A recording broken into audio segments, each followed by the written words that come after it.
Hello दोस्तों, welcome back to our channel. तो दोस्तों उम्मीद करता हूँ आप लोग बहुत बढ़िया होंगे। आइए दोस्तों, आज मैं आप लोगों के सामने एक नया चैप्टर लेकर आया हूँ, चैप्टर नंबर 3, जिसका नाम है pair of linear equation in two variable. तो देखिए दोस्तों, ये रहा pair of linear equation in two variable. Linear equation का क्या मतलब होता है दोस्तों? इसका मतलब होता है एल्जेब्रिक एक्सप्रेशन जिसकी डिग्री 1 होती है। तो इसका मैं एग्जांपल दे देता हूँ आप लोगों को। इसके एग्जांपल होता है 3x प्लस में 2 इक्वल टू 0।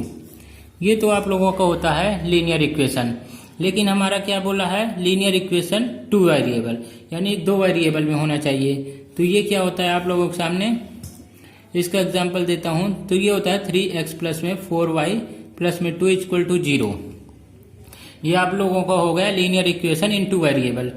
अब इसका ये क्या कहता है दोस्तों? इसका एक फार्मूला होता है जो हमने पढ़ा था, ax प्लस में by प्लस में c इक्वल टू 0।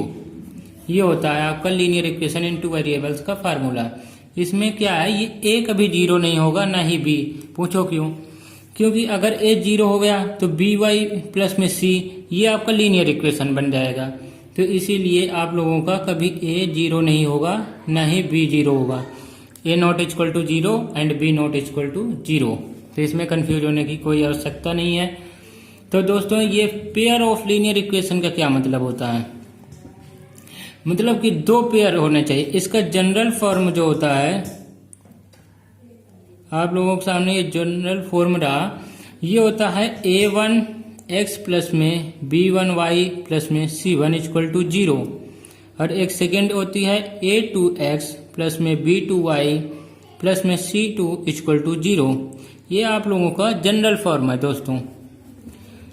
ये हो गया जनरल फॉर्म। ये अब हमारा चैप्टर का पूरा मतलब समझ में आ रहा है। Pair of linear equation into variable, मतलब कि ये जो 2 पेयर हैं लीनियर इक्वेशन के 2 वेरिएबल्स में, इसी के ऊपर हमारा पूरा चैप्टर आधारित है। तो दोस्तों, इसको 2 मेथड से सोल्व करते हैं। हमारे जो pair of linear equation in two variable है, इसके लिए हमारे पास 2 मेथड है। पहला मेथड आप लोगों के सामने ये रहा। ये क्या है हमारा दोस्तों? Graphical method. इसमें हम ग्राफ के तौर पे करेंगे क्वेश्चंस को। और एक आप लोगों के सामने क्या है? Algebraic method.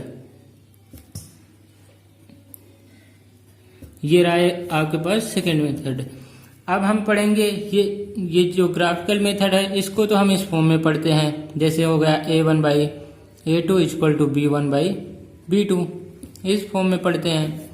इसके 3 मेथड होते हैं। और ये एल्जेब्रिक जो होता है, ये आपका इस फॉर्म में होता है a1x प्लस में b1y प्लस में c1 इक्वल टू 0। और ये हो गया a2x प्लस में b2y प्लस में c2 इक्वल टू 0। अभी मैंने बताया था इसको जनरल फॉर्म में। हाँ, तो ये हो गया दोस्तों। अगर इसका एग्जांपल देना चाहूँ मैं, तो ये जैसे 2x प्लस में 3y प्लस में 4 इक्वल टू 0। तो ये हो गया 3x प्लस में 4y प्लस में 9 इक्वल टू 0। तो पहले दोस्तों मैं आप लोगों को ये बताता हूँ कि ये ग्राफिकल मेथड कैसे करेंगे, फिर उसके बाद एल्जेब्रिक मेथड के टाइप्स बताऊंगा। तो ग्राफिकल मेथड का पहला टाइप्स बताता हूँ। यही क्वेश्चन ले लेते हैं उसके लिए दोस्तों। यहाँ पे रखते हैं, ये हमारा क्या है? a1 है और ये हो गया a2। तो a1 रखते हैं यहाँ पे दोस्तों। तो ये हो जाएगा 2/3 इक्वल टू का साइन लगाया। ये हो गया 3/4। तो ये हमने लिख दिया 3/4। अब आप लोग अब देखिए, ये 2/3 इक्वल टू 3/4 है, नहीं है ना? तो ये हमारा पहला मेथड बन गया। ग्राफिकल मेथड का फर्स्ट पार्ट हमारा बन गया। तो ये हमारा नॉट इक्वल टू है। तो इसका ग्राफ कैसा बनेगा दोस्तों? इसका ग्राफ हमारा ऐसे बनेगा, क्रॉस करेगा एक दूसरे को एक पॉइंट पे, इस पॉइंट पे क्रॉस करेगा। तो ये हमारा क्या हो जाएगा कि मतलब इंटरसेक्ट कर रहा है, इंटरसेक्टिंग लाइन हो जाएगा, इंटरसेक्टिंग लाइन हो जाएगा। और दूसरी चीज आप लोगों का क्या हो जाएगा कि इसका सिर्फ एक ही सॉल्यूशन है, एक पॉइंट पे कट कर रहा है, तो हमारे ये एक ही सॉल्यूशन हो जाएगा। तो ये हो जाएगा only 1 solution. And third one कि ये कंसिस्टेंट इक्वेशन है, इसकी बनेगी कंसिस्टेंट इक्वेशन। समझ में आ रहा होगा दोस्तों कि मैं क्या कहना चाहता हूं कि जब हम चेक करेंगे, हमने एग्जांपल लिया 2x प्लस में 3y प्लस में 4 इक्वल टू 0, 3x प्लस में 4y प्लस में 9 इक्वल टू 0। हमने इसे कंपेयर किया यहाँ पे ग्राफिकल मेथड में, 2/3 इक्वल में लगाया 3/4, लेकिन हमारा ये इक्वल नहीं आ रहा है तो नॉट इक्वल टू हो गया। तो नॉट इक्वल का ग्राफ हमारा क्रॉस करेगा एक पॉइंट में और ये इंटरसेक्टिंग लाइन हो गया फिर। और इसका सॉल्यूशन क्या होगा? ओनली वन सॉल्यूशन होगा और इसकी इक्वेशन क्या होगी? कंसिस्टेंट इक्वेशन होगी। आइए दोस्तों सेकंड पार्ट पे चलते हैं और आप लोगों के सामने एग्जांपल लेता हूं मैं। तो इसका एग्जांपल देखिए, तो इसका एग्जांपल हो गया दोस्तों 2x प्लस में 3y प्लस में 4 equal to 0 and 4x plus में 6y प्लस में 8 इक्वल टू 0। अब इसे हम कंपेयर करते हैं a बाई बी की फॉर्म में कर लेते हैं। किसके फॉर्म में? a1 by a2 equal to b1 by b2। इस फॉर्म में हम इसे कंपेयर करेंगे तो हमारा क्या आ जाएगा दोस्तों? a1 आपका क्या है? 2 बाई a2 क्या है? 4 इक्वल टू b1 3 हो गया, b2 6। अब इसे कैंसिल आउट करेंगे, 2 1 जा 2, 2 2 जा 4, 3 1 जा 3, 3 2 जा 6, यानी कि 1/2 इक्वल टू 1/2। देखिए दोस्तों यहाँ पे हमारा सेम आ रहा है, मतलब a1 by a2 equal to b1 by b2 आ रहा है। तो इसका मतलब हमारा क्या होगा? इसका ग्राफ कैसा बनेगा? इसका ग्राफ दोस्तों हमारा ऐसा बनेगा, ये एक लाइन गई, अब इसी के ऊपर से हमारी दूसरी लाइन भी चली जाएगी, मतलब एक लाइन गई और दूसरी लाइन भी इसी के ऊपर चली जाएगी। तो मतलब अब जब एक लाइन के ऊपर दूसरी लाइन जाती है तो हम उसे क्या बोलते हैं? उसको हम बोलते हैं कोइंसिडेंट। ये होती है कोइंसिडेंट लाइन। तो हमारा फर्स्ट सॉल्यूशन देखिए, अब क्या हमारा सॉल्यूशन बन जाएगा दोस्तों? ये हमारा सॉल्यूशन बन जाएगा कि ये भाई कोइंसिडेंट है, कोइंसिडेंट लाइन बनाएगा अगर हमारा इक्वल होगा तो। और दूसरी बात है, जब भाई एक के ऊपर दूसरी लाइन चली जाएगी तो सॉल्यूशन तो हमारे यहाँ भी है, यहाँ भी है, यहाँ भी है, यहाँ भी, यहाँ भी, मतलब इनफाइनाइट मेनी सॉल्यूशन हो गए, हम गिन ही नहीं सकते ना। तो ये हो जाएगा इनफाइनाइटली मेनी सॉल्यूशंस। तो ये हो गया, और ये हमारा ये भी रहेगा, हमारा कंसिस्टेंट ही रहेगा। तो हम लिख देते हैं कंसिस्टेंट इक्वेशन। ये आप लोगों का हो गया कंसिस्टेंट इक्वेशन। ये मैंने आप लोगों को सेकंड पार्ट करा दिया। आइए दोस्तों थर्ड पार्ट पे चलते हैं, यहाँ पे कर लेते हैं थर्ड पार्ट इसका। थर्ड पार्ट के लिए दोस्तों एग्जाम्पल हम लेते हैं। तो एग्जाम्पल हो गया हमारा 3x प्लस में 2y माइनस में 4 इक्वल टू 0। ये हमने फर्स्ट इक्वेशन ले ली। हमेशा हम पेयर में इक्वेशन लेंगे, इसमें कंफ्यूज नहीं होना। तो दूसरी इक्वेशन हम क्या लेते हैं? 6x प्लस में 4y प्लस में 9 इक्वल टू 0। अब दोस्तों हम इसे कंपेयर करेंगे। हम ये भी कर सकते हैं a1 by a2 equal to b1 by b2 equal to c1 by c2। ये करेंगे दोस्तों, हम यहाँ पे भी ये ही कर सकते थे। देखो यहाँ पे अगर हम c1 बाई c2 करेंगे तब भी हमारा सेम आएगा। क्या आ जाएगा हमारा? 4/8 आएगा, तो 1/2 यानी इक्वल टू 1/2। ये आप लोगों को सेम आएगा, तीनों चीज ले सकते हैं। तो यहाँ पे c1 बाई c2 करेंगे तो देखिए a1 क्या है आपका 3, a2 क्या है आपका 6 इक्वल टू ये b1 हो गया 2, b2 क्या हो गया 4 और ये c1 क्या हो गया -4, c2 हो गया 9। कैंसिल आउट करते हैं, 2 1 जा 2, 2 2 जा 4, 3 1 जा 3, 3 2 जा 6, 1/2 इक्वल टू 1/2 इक्वल टू -4/9। तो आप लोगों को इसमें कुछ अलग दिख रहा है? ये दोनों तो इक्वल हैं लेकिन ये नॉट इक्वल है। तो हमारा जब a1 by a2 equal to b1 by b2 हो and not equal to c1 by c2 हो तो हम क्या करते हैं दोस्तों? हमारा क्या ग्राफ बनेगा? उस समय हमारा ग्राफ बनेगा, मतलब ये दोनों लाइन पैरेलल होगी आपस में, इसमें कंफ्यूज बिल्कुल नहीं होना, पैरेलल होंगी। तो हमारा ये आ जाएगा कि पैरेलल लाइन होगी, ये हो गई आपकी पैरेलल लाइन। तो इसका सॉल्यूशन देखो दोस्तों, सॉल्यूशन जब ये मिल ही नहीं रही हैं तो इनका सॉल्यूशन क्या होगा, नो सॉल्यूशन। ये हो जाएगा हमारा नो सॉल्यूशंस, ठीक है। और ये क्या हो जाएगा हमारा, इनकंसिस्टेंट हो जाएगा, मतलब कंसिस्टेंट नहीं है, इनकंसिस्टेंट इक्वेशन हो जाएगी इसकी। तो इसमें कोई कंफ्यूजन नहीं। तो दोस्तों मैंने ग्राफिकल के आप लोगों को 3 मेथड बता दिए। पहला मेथड में क्या बताया मैंने, पहले मैंने इन दोनों को इक्वल दिखाया तो इनका ग्राफ आपस में कैंसिल मतलब कट कर रहा है एक जगह, और ये इंटरसेक्टिंग लाइन हो रही है, और इसका सॉल्यूशन 1 है, और इसकी इक्वेशन जो है वो कंसिस्टेंट है। और दूसरा मैंने आप लोगों को बताया कि ये जो है आपस में इक्वल है तीनों, तो इनका जो लाइन है कोइंसिडेंट लाइन हो गई, और इनके सॉल्यूशन जो हो जाएंगे वो इनफाइनाइट मेनी सॉल्यूशंस हो जाएंगे, और इनकी इक्वेशन कंसिस्टेंट रहेगी। फिर हम थर्ड पार्ट पे आ जाते हैं। थर्ड पार्ट में मैं आप लोगों को बताया कि ये दोनों आपस में इक्वल हैं, लेकिन यहाँ पे ये नॉट इक्वल हो जाता है, ठीक है। तो ये हमारा नॉट इक्वल हो गया, तो जिसकी वजह से हमारी लाइन पैरेलल बनती है। पैरेलल लाइन बनती है तो नो सॉल्यूशंस होते हैं, और हमारा जो इक्वेशन होती है वो इनकंसिस्टेंट हो जाती है। आइए दोस्तों अब हम चलते हैं एल्जेब्रिक मेथड में। तो दोस्तों हमारे पास एल्जेब्रिक मेथड में 3 मेथड होते हैं। पहला मेथड क्या होता है हमारा, सब्स्टिट्यूशन मेथड, सब्स्टिट्यूशन, ये हो जाएगा सब्स्टिट्यूशन मेथड। और दूसरा मेथड क्या होता है हमारा दोस्तों, दूसरा मेथड होता है आप लोगों का elimination method, elimination method. And third one जो होता है दोस्तों क्रॉस मल्टीप्लिकेशन मेथड।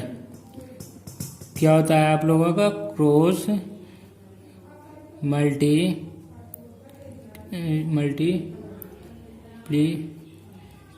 मेथड। ये 3 मेथड होते हैं दोस्तों। आइए मैं इन्हें बारी बारी से कराता हूं। तो हम सबसे पहले शुरुआत करते हैं, फर्स्ट है हमारा ये क्या है, सब्स्टिट्यूशन मेथड। तो दोस्तों इसमें हम क्या करते हैं, आप लोगों ने इसे पढ़ा भी होगा, 9th क्लास में भी पढ़े होंगे। तो इसमें हम क्या करते हैं, 2 इक्वेशन रहेंगी हमारे पास। जैसे ये इक्वेशन हो गई हमारी x + y = हो गई 16, या हम इसे फर्स्ट इक्वेशन मान लेंगे। एंड x - y = हो जाएगी हमारी 4, इसे हम सेकेंड इक्वेशन मान लेंगे। तो दोस्तों इसका सॉल्यूशन करते हैं। तो इसमें देखिए हम सबसे पहले क्या करते हैं, किसी एक की वैल्यू निकाल लेंगे किसी एक सॉल्यूशन से। जैसे मान लो हम इसको हम सबसे पहले लेते हैं, x + y लिए = 16। हम किसी एक वेरिएबल की वैल्यू निकाल लेते हैं, तो हम यहाँ से निकाल लेते हैं x की वैल्यू। तो ये हो जाएगा हमारा 16 यही रहेगा, ये y इधर आगे क्या हो जाएगा, माइनस हो जाएगा, तो ये -y। ये इक्वेशन आपकी बन गई दोस्तों पहले। अब हम सेकेंड इक्वेशन में इसे पुट कर देंगे। तो ये हम सेकेंड इक्वेशन में पुट करते हैं इसे, सेकेंड इक्वेशन है हमारी x - में y = 4, ये आप लोगों की इक्वेशन है। अब इस इक्वेशन में अगर हम इसको पुट कर देते हैं x की जगह, तो ये हो जाएगा 16 - में y, x की जगह हमने ये पुट कर दिया, अब इसे उतार लिया हमने, -y = 4, ये आ गया दोस्तों। अब इसमें हम क्या करेंगे, सोल्व करते हैं। तो ये हो जाएगा 16 - में 2y = 4, ये हो गया। अब माइनस में 2y जो है यहीं पे रहेगा, 4, 16 को इधर लाएंगे तो क्या हो जाएगा, -16। अब देखो -2y = ये क्या हो जाएगा, 16, 4 - 16, तो ये हो जाएगा -12। माइनस से माइनस हमने कैंसिल कर दिया, 2 से 2 × 6 = 12, तो y = आ गई 6 की वैल्यू, y की वैल्यू आ गई 6। अब देखो दोस्तों y की वैल्यू आ गई, तो हम क्या करेंगे, जो हमारे पास ये फर्स्ट इक्वेशन है या फिर सेकेंड इक्वेशन है, इसमें हम वैल्यू पुट कर देते हैं। किसी भी इक्वेशन में वैल्यू पुट करेंगे सेम आएगी। तो हम करते हैं x - में y = 4 में y की वैल्यू पुट करते हैं, तो x - 6 = 4 हमने पुट कर दिया। अब ये 6 जो है इधर जाएगा तो प्लस हो जाएगा, तो x = हो जाएगा 4 + 6, तो x = हो जाएगा 10। तो हमारी दोनों वैल्यू आ गई, y = 6 एंड x = 10। तो तो दोस्तों हम इसे ऐसे सोल्व करते हैं। आइए सेकेंड मेथड में चलते हैं। तो दोस्तों सेकेंड मेथड आप लोगों के सामने रहा। इसका नाम मैंने क्या बताया था, एलिमिनेशन मेथड। ठीक है, एलिमिनेशन मेथड हो गया। तो इस मेथड में हम क्या करते हैं दोस्तों, किसी एक वैल्यू को जो कोफिशिएंट होता है उन्हें इक्वल करना होता है। मतलब कोफिशिएंट जो होता है वैल्यू के, उन दोनों को इक्वल करना होता है। फर्स्ट वाली का या फिर सेकंड का कर लो, या फिर हाँ फर्स्ट एंड सेकंड को करेंगे। तो एग्जांपल के तौर पे लेते हैं। तो मैंने ले लिया 3x प्लस में 4y इक्वल टू 10। ये हमने इसे क्या लेट कर लिया, first equation. And now 2x minus में 2y इक्वल टू 2, इसे क्या लेट कर लेते हैं दोस्तों, सेकंड इक्वेशन। तो हमने दो इक्वेशन लेट कर ली, कोई कंफ्यूजन परेशानी दिक्कत नहीं ना। तो आइए अब हम इसे इनका कोफिशिएंट इक्वल करते हैं। मतलब इसे ले लो आप, इन दोनों को। अब इसमें ऐसी क्या चीज मल्टीप्लाई करें कि इसके इक्वल आ जाए, और इसमें ऐसी क्या मल्टीप्लाई करें कि इसके इक्वल आ जाए। तो हम दोस्तों दोनों को आपस में मल्टीप्लाई कर देते हैं। 2 को अगर इसमें करेंगे तो 6 हो जाएगा, और 3 को इसमें करेंगे तो 6 हो जाएगा। तो सेम हो गया ना। और पहली वाली उसको हमें सेम करना होता है। तो हम इसमें मल्टीप्लाई कर देंगे 2 को करते हैं 3x प्लस में 4y इक्वल टू 10, ये हो जाएगा। और उसमें करते हैं तो ये हो जाएगा 2x माइनस में 2y इक्वल टू 2, ये हो गया। अब इसको अंदर मल्टीप्लाई कर देते हैं तो हो जाएगा 6x प्लस में 8y इक्वल टू 20। अब इसको हम क्या करते हैं, इसमें मल्टीप्लाई कर दिए तो 6x, ये हो जाएगा 6x माइनस में 4, ये 6 ही रहेगा, 6y इक्वल टू 6। आपकी ये फर्स्ट इक्वेशन है, ये सेकेंड इक्वेशन है। अब क्या करेंगे दोस्तों, अब इसे हम सब्ट्रैक्ट करेंगे। क्या करेंगे, subtract from second equation. First equation को सेकेंड इक्वेशन से हम इसे सब्ट्रैक्ट करते हैं दोस्तों। तो ये हो जाएगा हमारा 6x प्लस में 8y equal to 20, 6x minus में 6y इक्वल टू 6। अगर माइनस करते हैं तो साइन चेंज हो जाता है, कर दिए, ये कैंसिल आउट हो गया। और ये यहाँ पे क्या आ जाएगा, अब दोनों को प्लस कर देंगे दोस्तों। तो 8 4 12 13 14 यानी कि 14 हो गया, इक्वल टू 20 में से 6 चले जाएंगे तो ये भी 14 हो जाएगा। तो y इक्वल टू क्या आ जाएगा, 14/14। कैंसिल आउट करते हैं इसे हम, 1 आ जाएगा।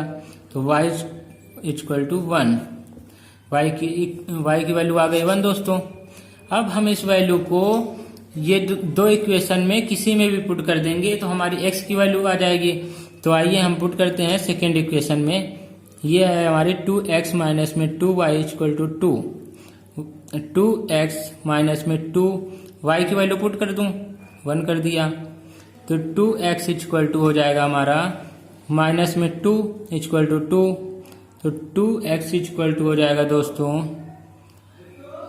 देखो इसमें से मैं 2 कॉमन ले लिया तो यहाँ पे 1 बचा, ये हो जाएगा 2। इससे अब ये कैंसिल आउट हो जाएगा। तो x इक्वल टू क्या हो जाएगा दोस्तों, -1 इक्वल टू 1 हो गया। तो x इक्वल टू हो जाएगा 1 + 1, ये 1 इधर आके प्लस हो गया। तो x की वैल्यू क्या आ गई, x की वैल्यू आ गई 2, y की वैल्यू 1 आ गई दोस्तों, और x की वैल्यू 2 आ गई। तो हेंस प्रूफ ये हमने कर दिया एलिमिनेशन मेथड से। आइए दोस्तों अब नेक्स्ट में चलते हैं। आप लोगों को ये समझ में आ गया होगा। तो दोस्तों ये आप लोगों को समझ में आ गया होगा ना। ये मैंने सब्स्टिट्यूशन मेथड करा दिया, ये एलिमिनेशन मेथड करा दिया।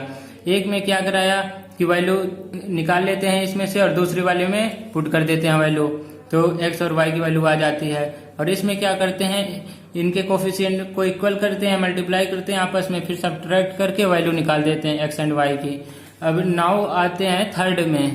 तो दोस्तों आप लोगों के तीसरा रहा क्रॉस मल्टीप्लिकेशन मेथड। एल्जेब्रिक का थर्ड पार्ट है क्रॉस मल्टीप्लिकेशन मेथड। ये बहुत इंपॉर्टेंट मेथड है दोस्तों, और इसका एक फार्मूला भी होता है, लेकिन मैं आप लोगों को वो बताऊंगा तो आप रट लोगे। रटना नहीं, आप लोगों को समझना है। बहुत ही आसान तरीके से समझाऊंगा, कोई भी दिक्कत वाली बात नहीं है।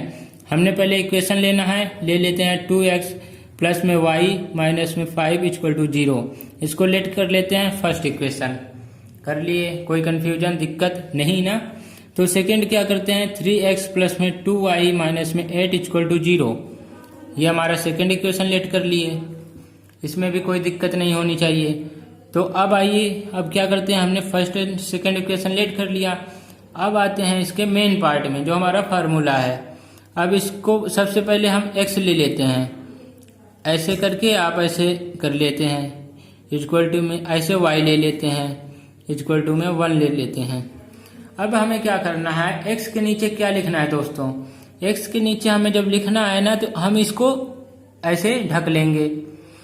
अब हमें जो लिखना है, अब इनका क्रॉस मल्टीप्लिकेशन कर देंगे, क्योंकि हमारा क्या है, ये क्रॉस मल्टीप्लिकेशन मेथड है। क्या है, क्रॉस मल्टीप्लिकेशन मेथड। तो अब इसे हम y को 8 से मल्टीप्लाई करेंगे। यहाँ का जो कोफिशिएंट होगा, y का कोफिशिएंट 1 है और ये -8 है, इसको मल्टीप्लाई करेंगे और इन दोनों को करेंगे। तो देखो दोस्तों, जब हम इसे ढक लिए और इन दोनों को मल्टीप्लाई करेंगे तो ये हो जाएगा हमारा -8। फिर हम यहाँ पे माइनस साइन लगाएंगे, हमेशा माइनस ही लगाना है। अब इन दोनों को मल्टीप्लाई करेंगे तो -10 आ जाएगा, ब्रैकेट में लेते हैं -10। हो गया, कोई दिक्कत नहीं होगी। अब हम इसको ढक लेंगे, तो ये दोनों को मल्टीप्लाई करेंगे और ये दोनों को करते हैं। तो दोस्तों ये ढक लो, ऐसे ढक लो, मैं ढक लूंगा तो दिखेगा नहीं ये। तो इसे हम मल्टीप्लाई करेंगे तो ये हो जाएगा हमारा -16। और जब हम इसे माइनस का साइन लगा दिए, अब इसे मल्टीप्लाई करेंगे तो माइनस का 15 हो जाएगा। ये हो गया। अब हम सी पार्ट को ढक लेंगे और इसे मल्टीप्लाई करेंगे और इसे मल्टीप्लाई करेंगे। तो 2 को इससे मल्टीप्लाई करेंगे तो ये हो जाएगा 4, माइनस का साइन लगाया। 1 को मल्टीप्लाई करेंगे 3 से तो हमारा 3 आ जाएगा। ये आ गया दोस्तों। अब सिंप्लीफाई कर लेते हैं, तो ये -8 तो -8 ही रह जाएगा, ये माइनस माइनस प्लस हो जाएगा तो ये हो जाएगा 10 प्लस का। अब ये हमारा y हो गया, ये -16 हो गया, माइनस माइनस प्लस हो गया तो प्लस का 15 हो गया। अब इक्वल टू ये 1/1, ये आ गया दोस्तों।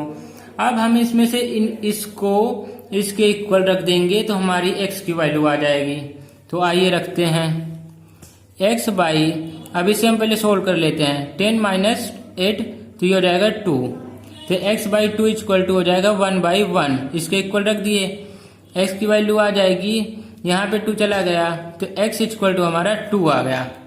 अब आप क्या करोगे, y की वैल्यू निकालने के लिए इसको आप इसके इक्वल भी रख सकते हैं, इससे भी वैल्यू निकल आएगी।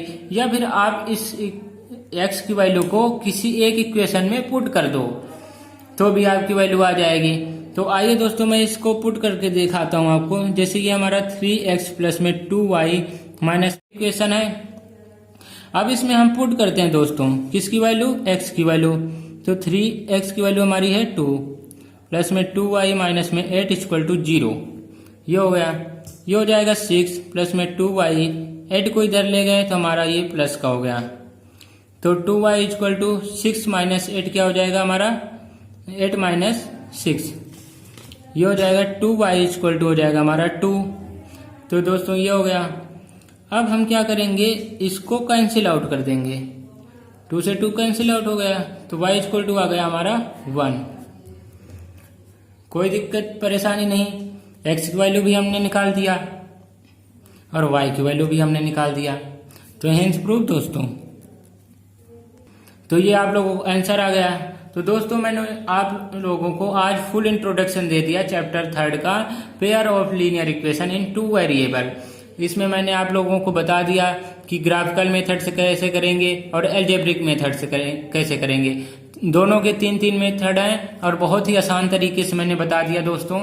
आपको बहुत ही अच्छे से समझ में आ गया होगा, नहीं आया होगा तो दोबारा वीडियो देखना दोस्तों। कभी कभी एक बार में समझ में नहीं आता तो उसी चीज को दोबारा देखोगे तो समझ में आ जाएगा। और कल से मैं एक्सरसाइज शुरू करूंगा और इतने बढ़िया तरीके से समझाऊंगा। बच्चों को चैप्टर 3 बहुत मुश्किल लगता है, लेकिन मुश्किल बिल्कुल भी नहीं है। सबसे इजी एक्सरसाइज है अगर तुमने इन फार्मूलों को समझ लिया। एक बार इसको मजाक में खेलो। मैथ क्या कहती है कि मेरे साथ खेलो तुम, और मैथ के साथ तुम खेलोगे तो वो तुम्हारे साथ बहुत बढ़िया से खेलेगी। मतलब कि तुम्हारे नंबर आएंगे, अच्छे नंबर आएंगे जब उसे तुम सोल्व करोगे। मैथ को उंगलियों में सोल्व करना होता है दोस्तों, हम उंगलियों में हमेशा मैथ को सोल्व करते हैं। मैथ चलती हुई चीज है, कहीं भी देखोगे मैथ दिखेगी। मैथ और साइंस दो ऐसी चीज है जो तुम्हें हर जगह दिखेगी, तो इसमें कभी भी कंफ्यूज नहीं होने को। कल मैं एक्सरसाइज करवाऊंगा, एक्सरसाइज 1.1 मतलब 3.1, और इतने आसान तरीके से बताऊंगा आपको कि मिनट में, ऐसे चुटकियों में समझ में आ जाएगा, कोई दिक्कत नहीं होगी। तो दोस्तों हमारे साथ जुड़े रहने के लिए चैनल को लाइक शेयर एंड सब्सक्राइब कीजिए और वीडियो को ज़्यादा से ज़्यादा शेयर कीजिए ताकि तुम्हारे दोस्तों को भी मदद मिल सके। हमारा मकसद यही है कि सबको शिक्षा, समान शिक्षा मिले, ऐसे कोई रह ना जाए। ठीक दोस्तों, धन्यवाद।